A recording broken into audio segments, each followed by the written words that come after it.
ఈ గణేష యంత్రంలో కొన్ని ప్రత్యేకమైన సంఖ్యలు ఉంటాయి. ఆ సంఖ్యలను రాగి రేకు మీద చెక్కించుకొని ఆ రాగి యంత్రాన్ని ఇంట్లో పెట్టుకుంటే చాలా మంచిది.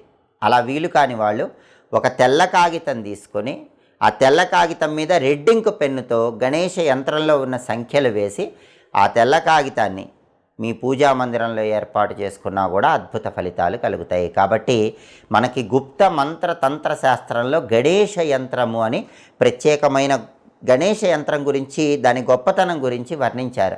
ఈ గణేష యంత్రంలో ఉన్న సంఖ్యలను ఎవరైనా సరే ఒక రాగి రేకు మీద చెక్కించుకొని ఆ రాగి రేకును పూజా మందిరంలో పెట్టి రోజు దానికి ధూపం వేయటం, అగరబత్తులు చూపించడం, నైవేద్యం పెట్టడం చేస్తే చాలా మంచిది. అయితే రాగి రేకు మీద ఈ సంఖ్యలు చెక్కుకోవటం లేదా చెక్కించుకోవటం కష్టం అనుకున్న వాళ్ళు ఒక తెల్ల కాగితం తీసుకోండి. దాని మీద రెడ్ ఇంక్ పెన్నుతో ఈ సంఖ్యలు రాయండి. ఆ తెల్ల కాగితాన్ని